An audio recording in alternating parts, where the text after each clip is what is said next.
Louisiana Beer Reviews looks at founders, Backwoods, guy who was born to parents out of wedlock.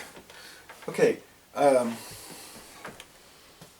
this founders, Backwoods person born to unwed parents is a very strong beer. This is the 2016 release, bottled on October 3rd, 2016.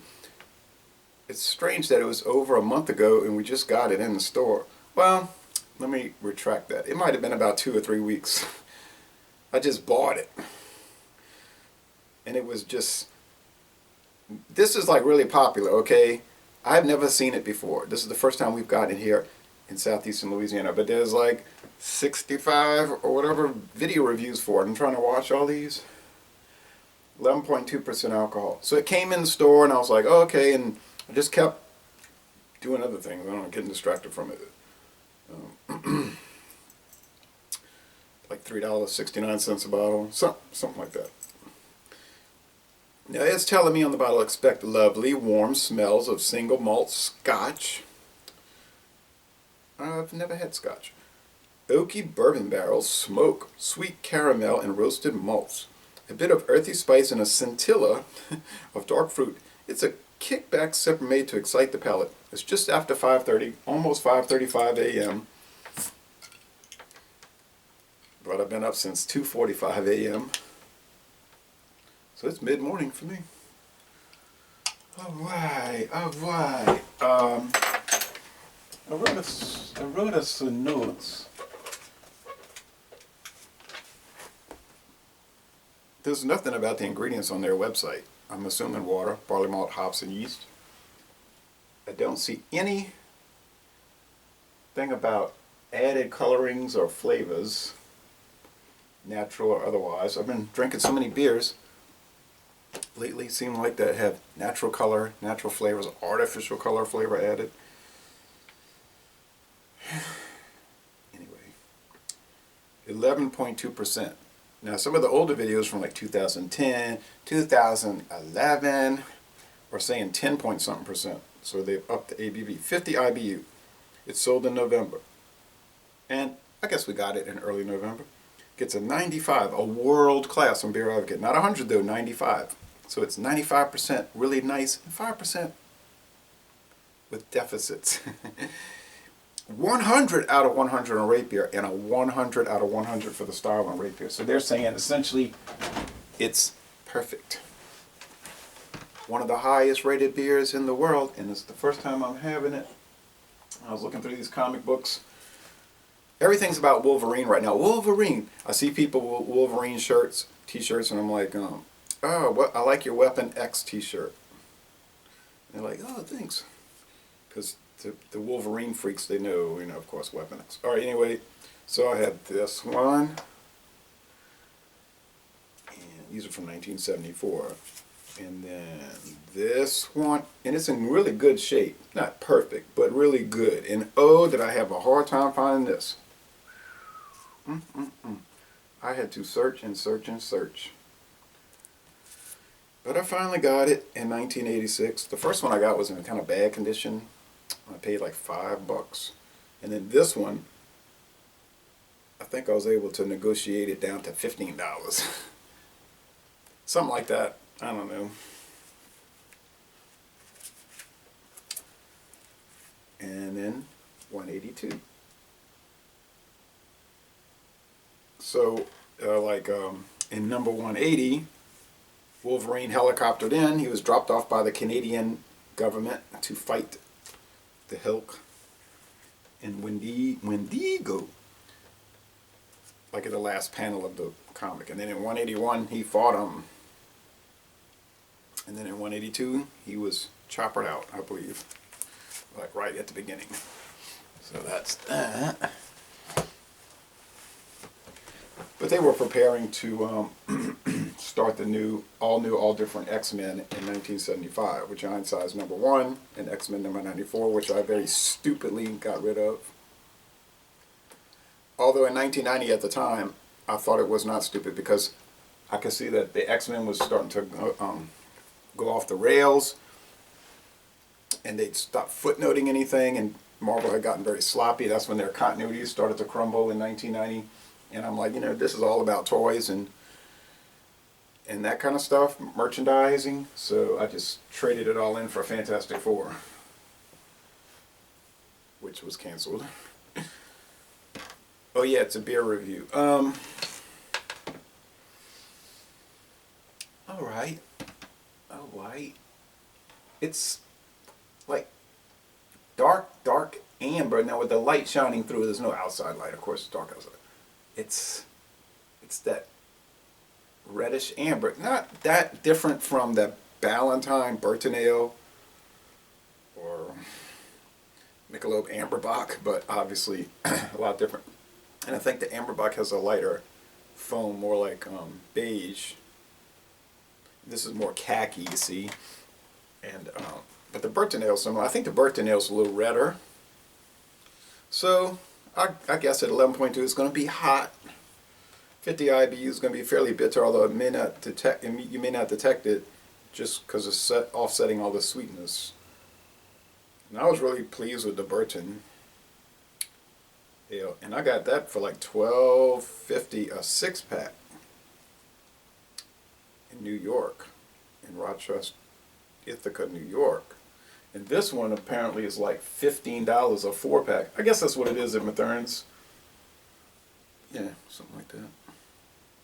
He doesn't I found out he doesn't jack the price up on singles. He just, whatever it is, he'll divide by, if it's a 6-pack, divide by 6 and make that a single, or divide by 4 and make that single, and just on a calculator. So they're not trying to hose people over there at Mathern's. They realize that singles move faster, because a lot of people that are into the craft beer hobby, like myself, that will buy one, try it. We might want to try it a second time, but then we're off to something else. Down the road. I've never drank bourbon, but all these bourbon barrel beers have the same aroma. It's like that wood barrel with the liquor in it, right? The wood barrel with the liquor. The oak barrel. Sweet vanilla type thing. They're all similar. I don't really like that personally. I don't see what the attraction is, but other people just rave about it, just love it. Oh, I'm so in adoration of it. I'm not opposed to it. I'm just saying personally, I don't see what the big deal is. Now, would I ever do bourbon reviews? Of course I would. You can see I got those cognac brandies, and of course those 40-ounce beer bottles. But I'm trying to get through all the brandies, and honestly, I thought, well, there's like about 10 different brandy brands. And I'll do those, and then and I'm like, no, there's like 10,000. I didn't realize. I didn't know. It's sweet. It's very beer aroma. Because I'm picking up like grain. Obviously barley. I like the aroma. The appearance is nice. Could be a thicker head, but you're not going to get a thick head on these. Going on to the flavor.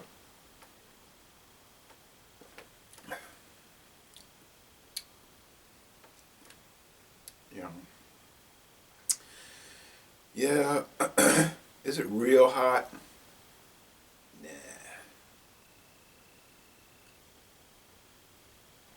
Is it real strong? No, it doesn't seem to be too strong. It's kind of boozy, sweet. You get the bourbon barrel accent in the back. Maybe vanilla and metal. When I like the drop off that bottle in that top, I got a distinct flavor of steel from the bottle cap. That's not the best flavor, unless you're into metal. Heading out on the highway.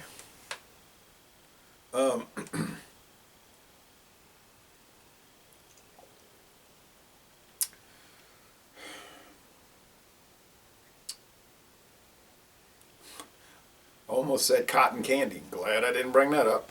People would say, oh, Lord. I know, so sometimes I'll think things and I'll almost say them, you know, like, because I think it's risky, but it's the best idea to, you know, go with your first impression.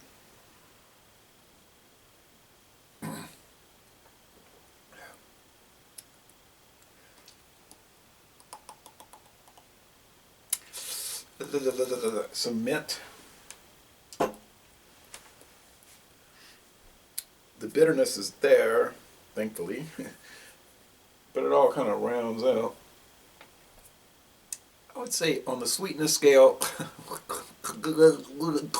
it's like 5 out of 5 sugar cubes. On the bitterness scale, it's 50, right? I've used, but the perception of it is like 3 out of 5 hop cones as you interpret it. The mouthfeel isn't really that heavy. I noticed when I was first sipping, it seemed kind of thin-bodied. Yeah, it's medium. It's like dead in between dry and sweet. Oof. 100, a 100 out of 100. I don't see that, but I did have some pecan pie earlier with some whipped cream on it. I think this would go well with something like that.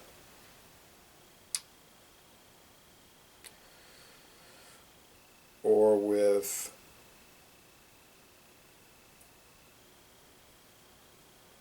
like something with walnuts in it.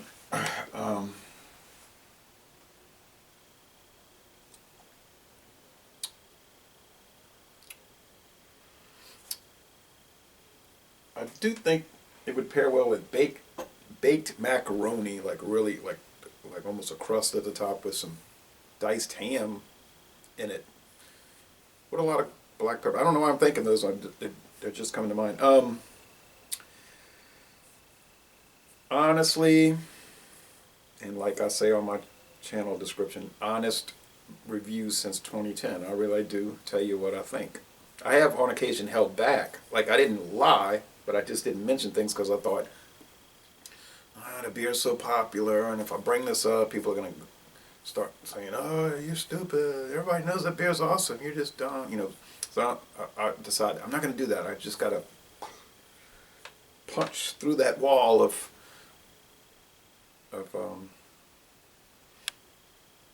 reluctance. I think the Stone Double Bastard is better. Double Illegitimate Guy is better. I think this is gonna pretty much destroy my channel, but I think the Shipyard Double Old Thumper is better. It has a more depth of flavor. It has a richer body. It is smoother in the end. It's more enjoyable. That's the way I feel about it. I think the Ballantine Burton Ale rivals it. It's not inferior to it. So,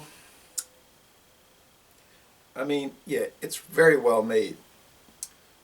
Nice lacing. I'm not going to, but world class, nah.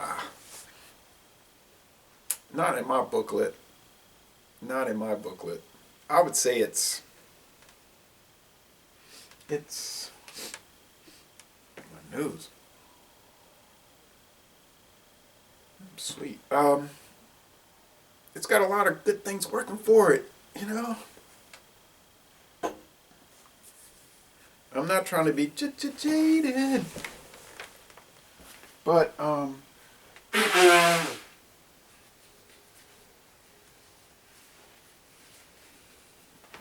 not gonna just say, oh, it's what everybody else just to fit in. So it's an A plus.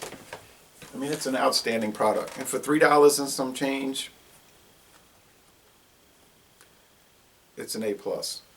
Yeah, I've drank all these great beers, ain't nothing to me. No, I mean, it's very well made. It's an A plus. I just don't think it's world class, but it's fun to try. I mean, I'm going to sip on it oftentimes, and this is like not that rare. I'll do a review and the video, and I'll say it's this, and then I'll sit down to start writing a written review.